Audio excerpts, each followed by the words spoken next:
Қызылорда қаласының тұрғыны енесін туған күнімен ерекше түрде құттықтаймын деп бір көзін ойып алған. Оқиға орнынан тілшіміз.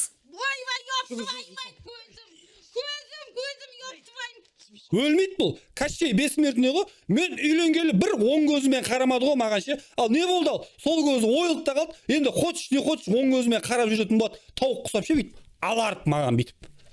Мен сотқа берем. Ақсақалды арқасына саламын.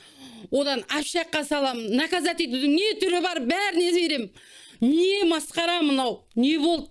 Жасымыз келгенде жек барабей болдық та қалдық қой. Менің 15 март туған күнім, 65-ке келем деп отырмын. Туған күнді тастап референдумға барып дауыс берейін деп отырмын.